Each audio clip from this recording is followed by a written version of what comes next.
Varicose veins కి సరైన చికిత్స కోసం సంప్రదించండి ఎవిస్ హాస్పిటల్.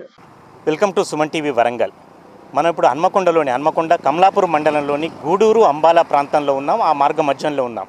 ఒక రోజు గడవక ముందే ఉమ్మడి వరంగల్ జిల్లాలో ముఖ్యంగా వరంగల్ గ్రామ శివారులో అటువైపు మామ్నూరు దిక్కు ఒక తీవ్రమైన అంటే ఘోరమైన యాక్సిడెంట్ పూర్తిగా ప్రజలు మరవక ముందే మరొక యాక్సిడెంట్ కూడా అదే రూపంలో ఎదురైంది. ఇప్పటికి దాదాపు ఈ భారీ యాక్సిడెంట్లో దాదాపు 15 మంది గాయపడ్డట్టుగా తెలిసింది. 15 మందిలో 3 తీవ్రంగా ఎంజీఎం ఆసుపత్రిలో చికిత్స కోసం చేర్చారు. దాదాపు 24 మంది. దీనికి సంబంధించిన పూర్వపరాలు పరిశీలిస్తే మనం చూస్తాం ఇక్కడ ఒక టాటా ఎస్ వాహనం మునిపల్లె చింతగట్టు ప్రాంతంలోని ఒక 24 మంది మహిళా కూలీలను ఈ ప్రాంతంలో వాళ్ళందరినీ కూడా కూలీలను ఎక్కించుకొని 24 మందిని ఒకే టాటా ఎస్లో దాదాపు మనకు స్కూల్ పిల్లలే ఒక 15 మంది కంటే ఎక్కువగా దానిలో చేర్చుకోవడానికి లేదా పట్టడానికి అవకాశం లేదు. అటువంటి పరిస్థితులలో పెద్దవాళ్ళను ఒక 24 మందిని దానిలో కూర్చోబెట్టి కూలీ పనుల కోసం వంగపల్లి ప్రాంతానికి వెళ్ళారు. వంగపల్లి ప్రాంతం నుంచి మళ్ళీ తమ స్వగ్రామమైన మునిపల్లె చింతగట్టు ప్రాంతానికి చేరుతున్న పరిస్థితులలో దాదాపు ఒక 15 మంది ఎదురుగా వస్తున్న మనం చూడొచ్చు. 2 డ్యామేజ్ ఎట్లా అయితే ఆర్టీసీ బస్సు ఎదురుగా వస్తున్న ఆర్టీసీ బస్సు దాన్ని ఢీకొనడంతో అటు బాడీ కావచ్చు తర్వాత ముందు భాగం కావచ్చు పూర్తి స్థాయిలో ధ్వంసం అయిపోయింది.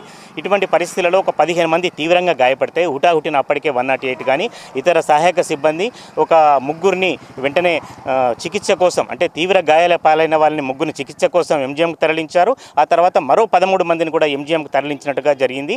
ఇప్పటివరకు ఇంకా ఎవరికైతే ప్రాణాపాయ పరిస్థితి లేదు, కానీ తీవ్రంగా గాయపడ్డారు.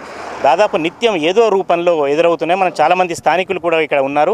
ఒకవైపు చెట్లు కూడా రోడ్డుకు పక్కనే ఉండటం కావచ్చు, లేకపోతే విపరీతమైన వేగంతో వాహనాలు కదులుతుండటం కానీ ఈ ప్రమాదాల కారణమని చెప్తున్నారు.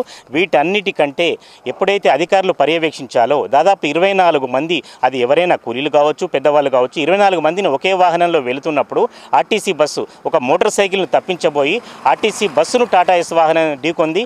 మనం ఆ ప్రమాదం జరిగిన సంఘటనను ఒకసారి పరిశీలిస్తే ఎక్కడ చూసినా రక్తం మరకలు కావచ్చు, తర్వాత టాటా ఎస్ వాహనం 2 భాగాలుగా విడిపోయి ఎంత విధ్వంసానికి గురైందో కూడా మనకు ఖచ్చితంగా యాక్సిడెంట్ తీవ్రత దీన్ని బట్టి అర్థమవుతుంది.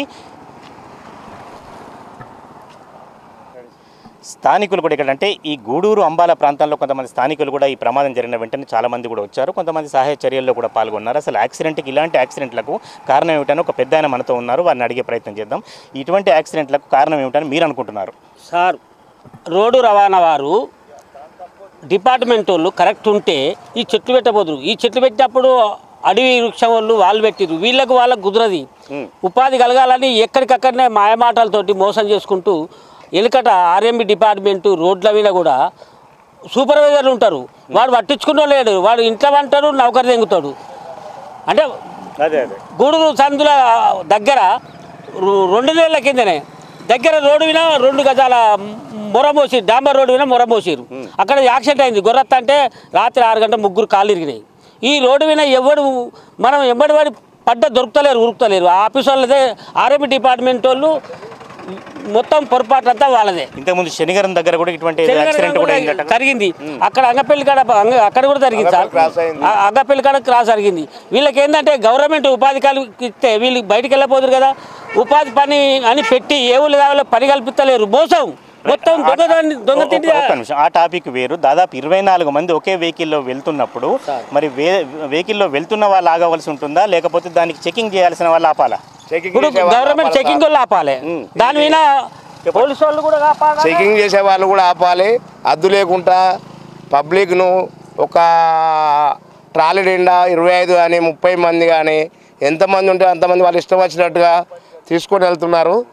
ప్రజలను మభ్యపెట్టి తీసుకుపోతున్నారు పనులకు. కానీ పనులకు పోయి వచ్చేంత వరకు, ఇంటికి వచ్చేంత వరకు కూడా వాళ్ళు ఉండరా అనేది కూడా తెలియదు.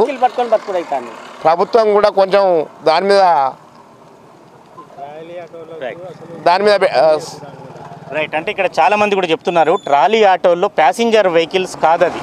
టాటా ఎస్లో ఒక 10 మంది 12 మంది ఎక్కిన పరిస్థితులలో 24 మంది మహిళలను వాళ్ళు కేవలం పొట్టకూటి కోసం కూలీ పనికి వెళ్తున్న వాళ్ళు 24 మంది ఎక్కారు. చాలామంది కూడా ప్రయాణికుల ప్యాసింజర్లు కాదు, మరి చాలామంది లోకల్ వాళ్ళు ఇంకా చాలామంది ఉన్నారు. మీరేమంటారు దీని గురించి? ఈ ట్రాలీ ఆటోలో వీళ్ళు కూలోళ్ళు ఎక్కించుకోపోవద్దు. అసలు ప్యాసింజర్ ఆటోలనే తీసుకుపోవాలి రూల్ ప్రకారం అయితే. ఇక అది మరి వాళ్ళు ఎట్లా మరి అంతమంది కూడా ఎక్కియద్దు. 24 మంది ఎక్కియద్దు. పోతే బస్సు వస్తా అంటే ఒక సైడ్కి ఆపుకోవాలి ఏదైనా ప్రాబ్లం ఉంటే. కానీ దానికి చక్కగా పోయి గుద్దుకున్నాక దానికి ఎవరు ఈ రోడ్లో 2 వీలర్స్ 4 వీలర్స్ కూడా చాలా స్పీడ్గా పరిగెడుతున్నాయి. మేము అప్పటి నుంచి చూస్తున్నాం. 4 వీలర్ బాగా స్పీడ్ ఎక్కువ ఉన్నాయి. స్పీడ్ బ్రేకర్లు ఇక్కడ లేవు సరిగా. ఇది హైవే కాదు, మరి ఎందుకు స్పీడ్ బ్రేకర్లు పెట్టలే తెలియదు సార్. మరి వాళ్ళు ఇక రోడ్డు వేసిన వాళ్ళే ఉండాలి, వాళ్ళే ఆఫీసర్. కాంట్రాక్టు డబ్బులు వానికి కావాలి, సూపర్వైజర్లకు చేతిలో పెట్టాలి. పబ్లిక్ లో చచ్చిపోతేంది, ఎక్కడే పోతేంది, వాళ్ళకి కావాల్సింది ఇది పని. వాళ్ళకు రాజకీయ నాయకులు అడ్డా ఉంటారు, కాంట్రాక్ట్ బిల్లు పెట్టుకుంటాడు, అంతే తప్ప ఏం లేదు. మొత్తం జనం గురించి అంటే పేదరికాన్ని గురించి ఆలోచించే విధానమే లేదు. ఈ లారీలు సాయంత్రం 7 దాటిందంటే ఈ రోడ్డుకు మనం ఏమైనా సైకిల్ 2 వీలర్ పోవాలంటే చాలా కూడా చాలా భయం సార్. చాలా భయం. అటు గూడూరు దాకా ఇటు అంబాల దాకా ఊళ్ళో పోతేనే మనం ఉన్నట్టు, ఊరి యువతల మాత్రం మనం చాలా భయంకరం.